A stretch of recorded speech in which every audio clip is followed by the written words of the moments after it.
Mr. Testator's Visitation and The Trial for Murder, written by Charles Dickens, read for you by Edward E. French. Mr. Testator's Visitation. This was a man who, though not more than 30, had seen the world in divers irreconcilable capacities, had been an officer in a South American regiment, among other odd things, but had not achieved much in any way of life, and was in debt, and in hiding. He occupied chambers of the dreariest nature in Lyon's Inn. His name, however, was not up on the door or door-post, but in lieu of it stood the name of a friend who had died in the chambers and had given him the furniture. The story arose out of the furniture, and was to this effect: let the former holder of the chambers, whose name was still upon the door and door-post, be Mr. Testator. Mr. Testator took a set of chambers in Lyon's Inn when he had but very scanty furniture for his bedroom, and none for his sitting-room. He had lived some wintry months in this condition, and had found it very bare and cold. One night, past midnight, when he sat writing, and still had writing to do that must be done before he went to bed, he found himself out of coals. He had coals downstairs, but he had never been to his cellar. However, the cellar key was on his mantel-shelf, and if he went down and opened the cellar it fitted, he might fairly assume the coals in that cellar to be his. As to his laundress, she lived among the coal wagons and Thames watermen, for there were Thames watermen at that time, in some unknown rat-hole by the river, down lanes and alleys on the other side of the Strand. As to any other person to meet him or to obstruct him, Lyon's Inn was dreaming, drunk, maudlin, moody, betting, brooding over bill discounting or renewing, asleep or awake, minding its own affairs. Mr. Testator took his coal scuttle in one hand, his candle and key in the other, and descended to the dismalest underground dens of Lyon's Inn, where the late vehicles in the streets became thunderous, and all the water pipes in the neighborhood seemed to have Macbeth's Amen sticking in their throats, and to be trying to get out. After groping here and there among low doors to no purpose, Mr. Testator at length came to a door with a rusty padlock which his key fitted. Getting the door open with much trouble, and looking in, he found no coals, but a confused pile of furniture. Alarmed by this intrusion on another man's property, he locked the door again, found his own cellar, filled his scuttle, and returned upstairs. But the furniture he had seen ran on casters across and across Mr. Testator's mind incessantly when, in the still hour of 5 in the morning, he got to bed. He particularly wanted a table to write at, and a table expressly made to be written at had been the piece of furniture in the foreground of the heap. When his laundress emerged from her burrow in the morning to make his kettle boil, he artfully led up to the subject of cellars and furniture, but the two ideas had evidently no connection in her mind. When she left him, and he sat at his breakfast, thinking about the furniture, he recalled the rusty state of the padlock, and inferred that the furniture must have been stored in the cellars for a long time, was perhaps forgotten, owner dead, perhaps. After thinking it over a few days, in the course of which he could pump nothing out of Lyon's Inn about the furniture, he became desperate, and resolved to borrow that table. He did so that night. He had not had the table long when he determined to borrow an easy chair. He had not had that long when he made up his mind to borrow a bookcase, then a couch, then a carpet and rug. By that time he was in furniture, stepped in so far that it could be no worse to borrow it all. Consequently, he borrowed it all, and locked up the cellar for good. He had always locked it after every visit. He had carried up every separate article in the dead of night, and at the best he felt as wicked as a resurrection man. Every article was blue and furry when he brought it into his rooms, and he had, in a murderous and guilty sort of way, to polish it up while London slept. Mr. Testator lived in his furnished chambers 2 or 3 years or more, and gradually lulled himself into the opinion that the furniture was his own. This was his convenient state of mind when, late one night, a step came up the stairs, and a hand passed over his door, feeling for his knocker, and then one deep and solemn rap was rapped that might have been a spring in Mr. Testator's easy-chair to shoot him out of it, so promptly was it attended with that effect. With a candle in his hand, Mr. Testator went to the door and found there a very pale and very tall man. A man who stooped, a man with very high shoulders, a very narrow chest, and a very red nose. A shabby genteel man. He was wrapped in a long threadbare black coat, fastened up the front with more pins than buttons, and under his arm he squeezed an umbrella without a handle, as if he were playing bagpipes. He said, "I ask your pardon, but can you tell me?" and stopped, his eyes resting on some object within the chambers. "Can I tell you what?" asked Mr. Testator, noting his stoppage with quick alarm. "I ask your pardon," said the stranger, "but this is not the inquiry I was going to make.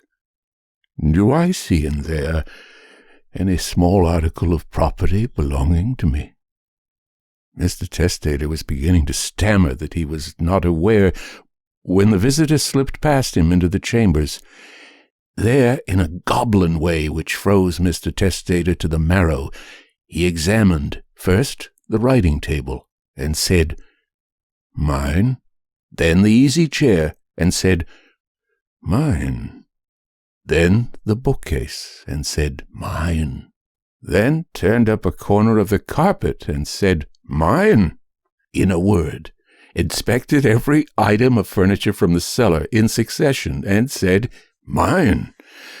Towards the end of this investigation, Mr. Testator perceived that he was sodden with liquor, and that the liquor was gin. He was not unsteady with gin, either in his speech or carriage, but he was stiff with gin in both particulars.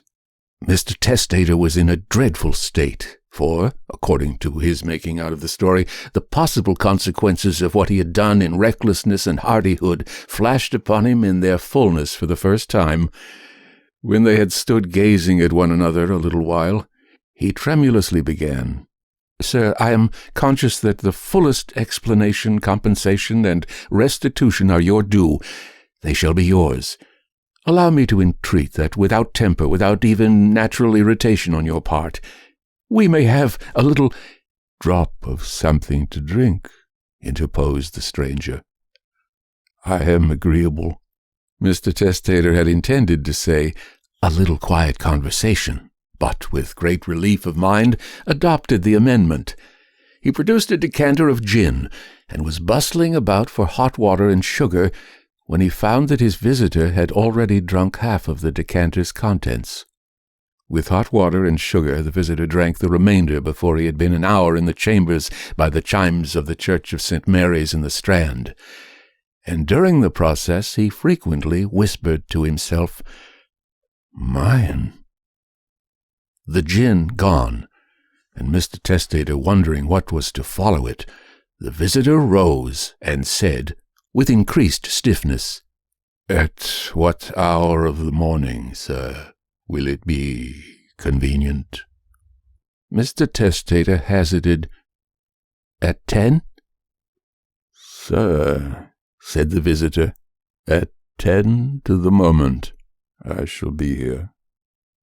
He then contemplated Mr. Testator somewhat at leisure, and said, "God bless you.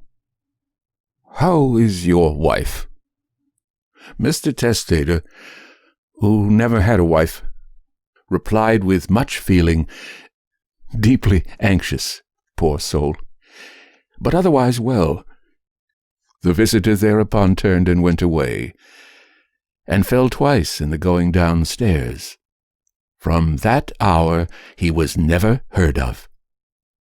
whether he was a ghost, or a spectral illusion of conscience, or a drunken man who had no business there, or the drunken rightful owner of the furniture with a transitory gleam of memory, whether he got safe home or had no time to get to, whether he died of liquor on the way or lived in liquor ever afterwards, he never was heard of more. This was the story, received with the furniture and held to be as substantial by its second possessor in an upper set of chambers in Grim Lion's Inn. The end. The Trial for Murder. I have always noticed a prevalent want of courage, even among those of superior intelligence and culture, as to imparting their own psychological experiences when those have been of a strange sort. Almost all men are afraid that what they could relate in such wise would find no parallel or response in a listener's internal life, and might be suspected or laughed at. A truthful traveler, who should have seen some extraordinary creature in the likeness of a sea serpent, would have no fear of mentioning it. But the same traveler, having had some singular presentiment, impulse, vagary of thought, vision, so-called, dream, or other remarkable mental impression, would hesitate considerably before he would own it. To this reticence I attribute much of the obscurity in which such subjects are involved. We do not habitually communicate our experiences of these subjective things as we do our experiences of objective creation. The consequence is that the general stock of experience in this regard appears exceptional, and really is so, in respect of being miserably imperfect. In what I am going to relate, I have no intention of setting up, opposing, or supporting any theory whatever. I know the history of the bookseller of Berlin. I have studied the case of the wife of a late Astronomer Royal, as related by Sir David Brewster, and I have followed the minutest details of a much more remarkable case of spectral illusion occurring within my private circle of friends. It may be necessary to state as to this last that the sufferer, a lady, was in no degree, however distant, related to me. A mistaken assumption on that head might suggest an explanation of a part of my own case, but only a part, which would be wholly without foundation. It cannot be referred to my inheritance of any developed peculiarity, nor had I ever before any at all similar experience, nor have I ever had any at all similar experience since. It does not signify how many years ago, or how few, a certain murder was committed in England which attracted great attention. We hear more than enough of murderers as they rise in succession to their atrocious eminence, and I would bury the memory of this particular brute, if I could, as his body was buried in Newgate Jail. I purposely abstain from giving any direct clue to the criminal's individuality. When the murder was first discovered, no suspicion fell, or I ought rather to say, for I cannot be too precise in my facts, it was nowhere publicly hinted that any suspicion fell on the man who was afterwards brought to trial. As no reference was at that time made to him in the newspapers, it is obviously impossible that any description of him can at that time have been given in the newspapers. It is essential that this fact be remembered. Unfolding at breakfast my morning paper, containing the account of that first discovery, I found it to be deeply interesting, and I read it with close attention. I read it twice, if not 3 times. The discovery had been made in a bedroom, and when I laid down the paper, I was aware of a flash, rush, flow. I do not know what to call it. No word I can find is satisfactorily descriptive, in which I seemed to see that bedroom passing through my room, like a picture impossibly painted on a running river. Though almost instantaneous in its passing, it was perfectly clear, so clear that I distinctly and with a sense of relief observed the absence of the dead body from the bed. It was in no romantic place that I had this curious sensation, but in chambers, in Piccadilly, very near to the corner of St. James Street. It was entirely new to me. I was in my easy-chair at the moment, and the sensation was accompanied by a peculiar shiver which started the chair from its position. But it is to be noted that the chair ran easily on casters. I went to one of the windows — there are 2 in the room, and the room is on the 2nd floor — to refresh my eyes with the moving objects down in Piccadilly. It was a bright autumn morning, and the street was sparkling and cheerful. The wind was high. As I looked out, it brought down from the park a quantity of fallen leaves, which a gust took and whirled into a spiral pillar. As the pillar fell and the leaves dispersed, I saw 2 men on the opposite side of the way going from west to east. They were one behind the other. The foremost man often looked back over his shoulder. The second man followed him at a distance of some 30 paces, with his right hand menacingly raised. First, the singularity and steadiness of this threatening gesture in so public a thoroughfare attracted my attention, and next, the more remarkable circumstance that nobody heeded it. Both men threaded their way among the other passengers with a smoothness hardly consistent even with the action of walking on a pavement, and no single creature that I could see gave them place, touched them, or looked after them. In passing before my windows, they both stared up at me. I saw their 2 faces very distinctly, and I knew that I could recognize them anywhere. Not that I had consciously noticed anything very remarkable in either face, except that the man who went first had an unusually lowering appearance, and that the face of the man who followed him was of the color of impure wax. I am a bachelor, and my valet and his wife constitute my whole establishment. My occupation is in a certain branch bank, and I wish that my duties as head of a department were as light as they are popularly supposed to be. They kept me in town that autumn when I stood in need of change. I was not ill, but I was not well. My reader is to make the most that can be reasonably made of my feeling jaded, having a depressing sense upon me of a monotonous life, and being, quote, slightly dyspeptic, unquote. I am assured by my renowned doctor that my real state of health at that time justifies no stronger description, and I quote his own from his written answer to my request for it.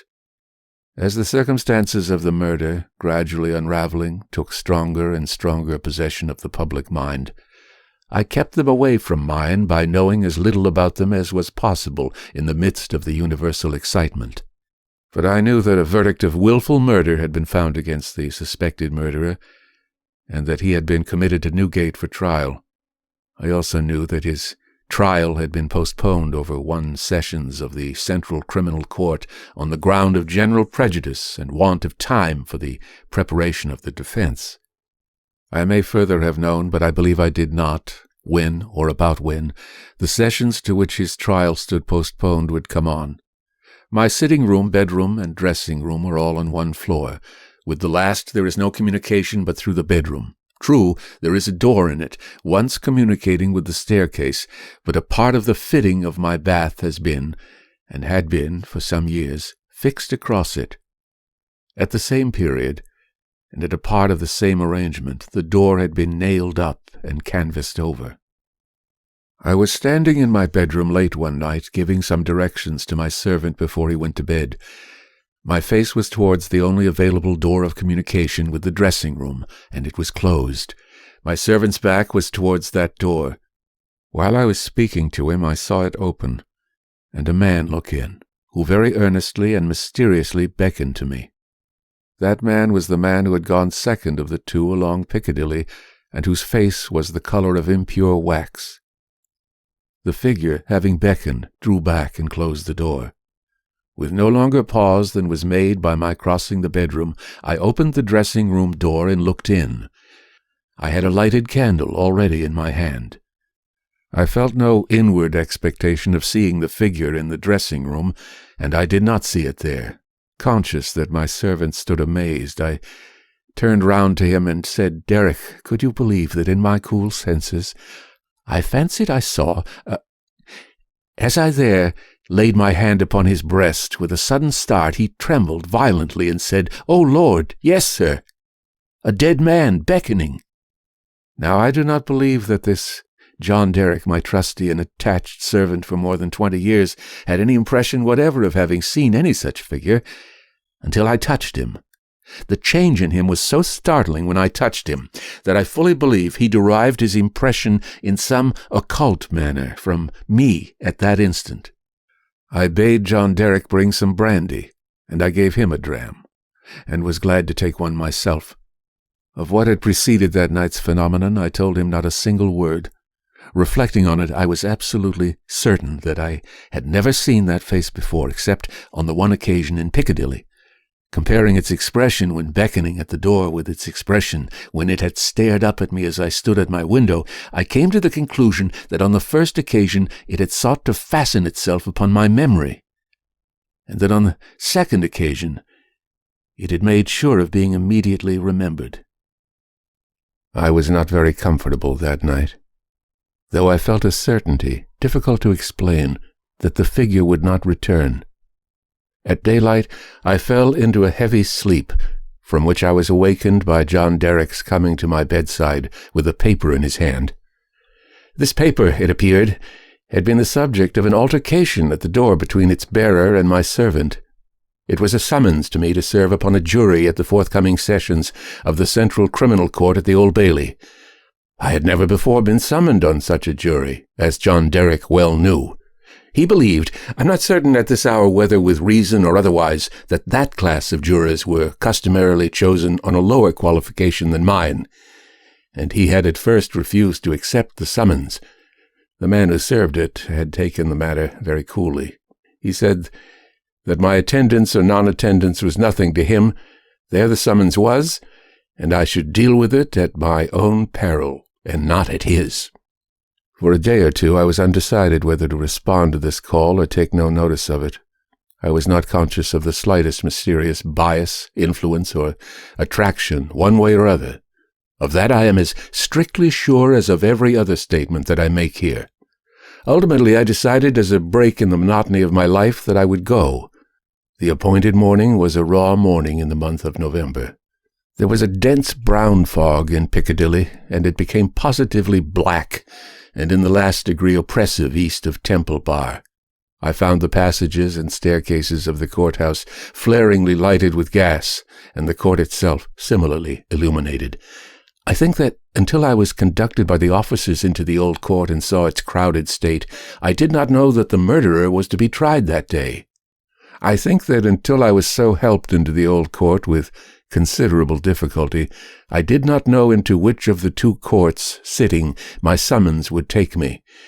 But this must not be received as a positive assertion, for I am not completely satisfied in my mind on either point.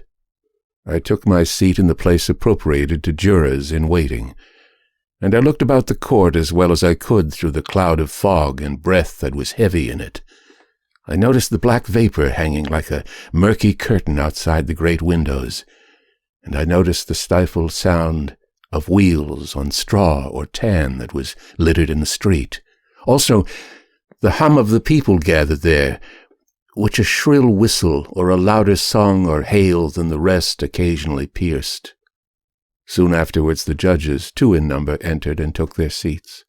The buzz in the court was awfully hushed. The direction was given to put the murderer to the bar. He appeared there, and in that same instant I recognized in him the first of the 2 men who had gone down Piccadilly. If my name had been called then, I doubt if I could have answered to it audibly. But I was called about 6th or 8th in the panel, and I was by that time able to say, "Here." Now observe, as I stepped into the box, the prisoner, who had been looking on attentively but with no sign of concern, became violently agitated and beckoned to his attorney.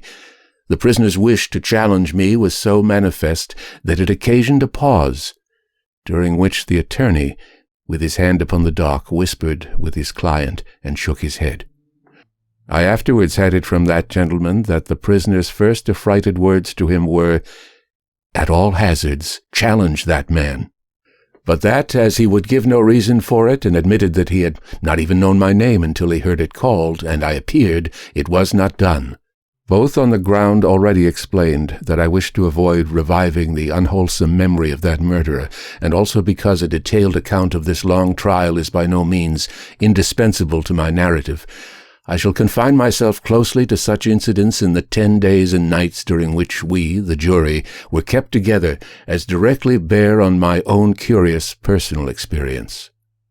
It is in that, and not in the murderer, that I seek to interest my reader. It is to that, and not to a page in the Newgate calendar, that I beg attention. I was chosen foreman of the jury. On the second morning of the trial, after evidence had been taken for 2 hours, I heard the church clock strike. Happening to cast my eyes over my brother jurymen, I found an inexplicable difficulty in counting them.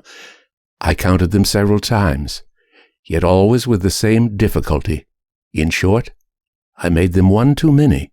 I touched the brother juryman whose place was next to me, and I whispered to him, "Apply to me by counting us." He looked surprised by the request, but turned his head and counted. "Why," says he suddenly, "we are but no, it's not possible. No, we are 12. According to my counting that day, we were always right in detail, but in the gross we were always one too many. There was no appearance, no figure, to account for it. But I had now an inward foreshadowing of the figure that was surely coming. The jury were housed in the London Tavern. We all slept in one large room on separate tables, and we were constantly in the charge and under the eye of the officer sworn to hold us in safe keeping.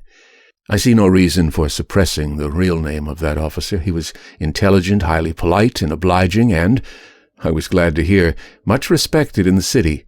He had an agreeable presence, good eyes, enviable black whiskers, and a fine sonorous voice. His name was Mr. Harker. When we turned into our 12 beds at night, Mr. Harker's bed was drawn across the door. On the night of the second day, not being disposed to lie down, and seeing Mr. Harker sitting on his bed, I went and sat beside him and offered him a pinch of snuff. As Mr. Harker's hand touched mine in taking it from the box, a peculiar shiver crossed him, and he said, "Who is this?" Following Mr. Harker's eyes, and looking along the room, I saw again the figure I expected, the second of the 2 men who had gone down Piccadilly. I rose and advanced a few steps, then stopped, and looked round at Mr. Harker. He was quite unconcerned, laughed, and said in a pleasant way, "I thought for a moment we had a 13th juryman, without a bed. But I see it is the moonlight." Making no revelation to Mr. Harker, but inviting him to take a walk with me to the end of the room, I watched what the figure did. It stood for a few moments by the bedside of each of my 11 brother jurymen, close to the pillow. It always went to the right-hand side of the bed, and always passed out crossing the foot of the next bed. It seemed, from the action of the head, merely to look down pensively at each recumbent figure. It took no notice of me, or of my bed, which was that nearest to Mr. Harker's. It seemed to go out where the moonlight came in, through a high window, as by an aerial flight of stairs. Next morning at breakfast it appeared that everybody present had dreamed of the murdered man last night, except myself and Mr. Harker. I now felt as convinced that the second man who had gone down Piccadilly was the murdered man, so to speak, as if it had been borne into my comprehension by his immediate testimony. But even this took place, and in a manner for which I was not at all prepared.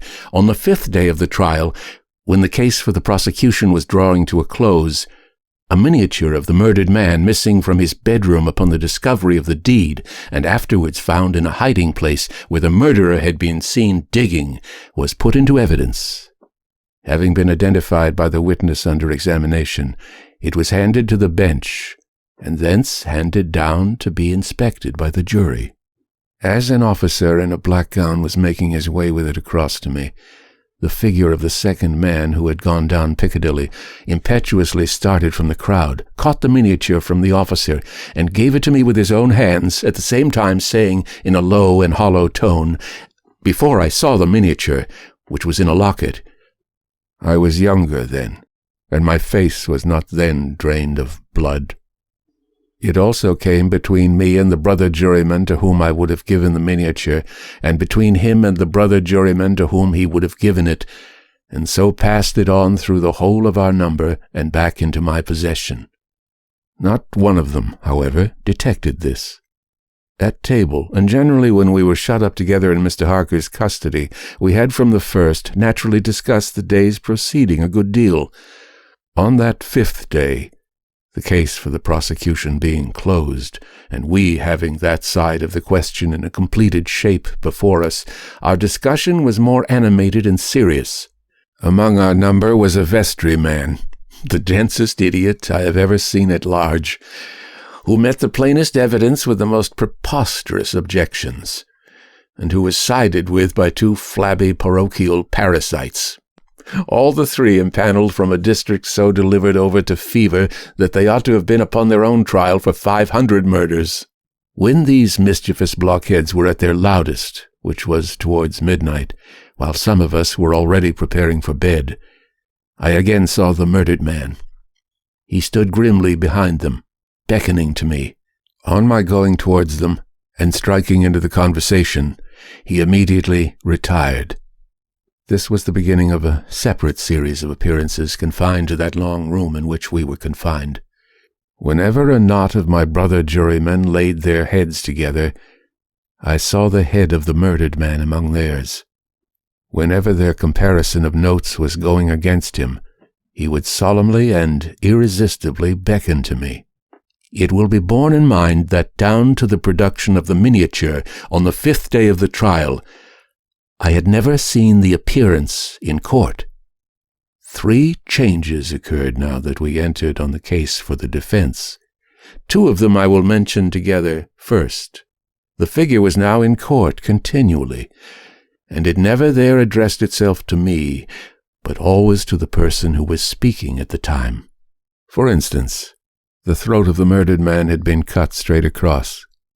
In the opening speech for the defense, it was suggested that the deceased might have cut his own throat. At that very moment, the figure, with its throat in the dreadful condition referred to, this it had concealed before, stood at the speaker's elbow, motioning across and across its windpipe, now with the right hand, now with the left, vigorously suggesting to the speaker himself the impossibility of such a wound having been self-inflicted by either hand. For another instance, a witness to character, a woman, deposed to the prisoner's being the most amiable of mankind. The figure at that instant stood on the floor before her, looking her full in the face, and pointing out the prisoner's evil countenance with an extended arm and an outstretched finger. The 3rd change now to be added impressed me strongly as the most marked and striking of all. I do not theorize upon it, I accurately state it, and there leave it. Although the appearance was not itself perceived by those whom it addressed, its coming close to such persons was invariably attended by some trepidation or disturbance on their part. It seemed to me as if it were prevented, by laws to which I was not amenable, from fully revealing itself to others, and yet as if it could invisibly, dumbly, and darkly overshadow their minds. When the leading counsel for the defense suggested that hypothesis of suicide, and the figure stood at the learned gentleman's elbow, frightfully sawing at its severed throat, it is undeniable that the counsel faltered in his speech, lost for a few seconds the thread of his ingenious discourse, wiped his forehead with his handkerchief, and turned extremely pale. When the witness to character was confronted by the appearance, her eyes most certainly did follow the direction of its pointed finger, and rest in great hesitation and trouble upon the prisoner's face. 2 additional illustrations will suffice. On the 8th day of the trial, after the pause which was every day made early in the afternoon for a few minutes' rest and refreshment, I came back into court with the rest of the jury some little time before the return of the judges. Standing up in the box and looking about me, I thought the figure was not there, until, chancing to raise my eyes to the gallery, I saw it bending forward and leaning over a very decent woman, as if to assure itself whether the judges had resumed their seats or not. Immediately afterwards that woman screamed, fainted, and was carried out. So with the venerable, sagacious, and patient judge who conducted the trial. When the case was over, and he settled himself and his papers to sum up, the murdered man, entering by the judge's door, advanced to his lordship's desk and looked eagerly over his shoulder at the pages of his notes, which he was turning. A change came over his lordship's face. His hand stopped. A peculiar shiver that I knew so well passed over him. He faltered, "Excuse me, gentlemen, for a few moments. I am somewhat oppressed by the vitiated air," and did not recover until he had drunk a glass of water. Through all the monotony of 6 of those interminable 10 days, the same judges and others on the bench, the same murderer in the dock, the same lawyers at the table, the same tones of question and answer rising to the roof of the court, the same scratching of the judge's pen, the same ushers going in and out, the same lights kindled at the same hour when there had been any natural light of day, the same foggy curtain outside the great windows when it was foggy, the same rain pattering and dripping when it was rainy, the same footmarks of turnkeys and prisoner day after day on the same sawdust, the same keys locking and unlocking the same heavy doors. Through all the wearisome monotony which made me feel as if I had been foreman of the jury for a vast period of time, and Piccadilly had flourished coevally with Babylon, the murdered man never lost one trace of his distinctness in my eyes, nor was he at any moment less distinct than anybody else. I must not omit, as a matter of fact, that I never once saw the appearance, which I call by the name of the murdered man, look at the murderer. Again and again I wondered, why does he not? But he never did. Nor did he look at me after the production of the miniature until the last closing minutes of the trial arrived. We retired to consider at 7 minutes before 10 at night. The idiotic vestryman and his 2 parochial parasites gave us so much trouble that we twice returned into court to beg to have certain extracts from the judge's notes reread. 9 of us had not the smallest doubt about those passages. Neither, I believe, had anyone in the court. The dunder-headed triumvirate, having no idea about obstruction, disputed them for that very reason. At length we prevailed, and finally the jury returned into court at 10 minutes past 12. The murdered man, at that time, stood directly opposite the jury box, on the other side of the court. As I took my place, his eyes rested on me with great attention. He seemed satisfied, and slowly shook a great grey veil, which he carried on his arm for the first time, over his head in whole form. As I gave in our verdict, guilty, the veil collapsed. All was gone, and his place was empty. The murderer, being asked by the judge, according to usage, whether he had anything to say before sentence of death should be passed upon him, indistinctly muttered something which was described in the leading newspapers of the following day as, quote, a few rambling, incoherent, and half-audible words, in which he was understood to complain that he had not had a fair trial, because the foreman of the jury was prepossessed against him, unquote. The remarkable declaration that he really made was this: My lord, I knew I was a doomed man when the foreman of my jury came into the box.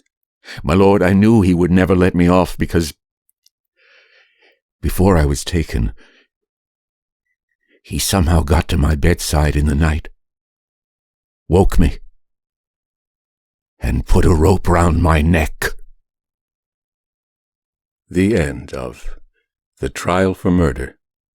The Trial for Murder and Mr. Testator's Visitation were written by Charles Dickens and read for you by Edward E. French.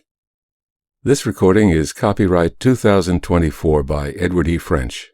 All rights reserved. Inquiries should be addressed to email edwardfrench06@hotmail.com.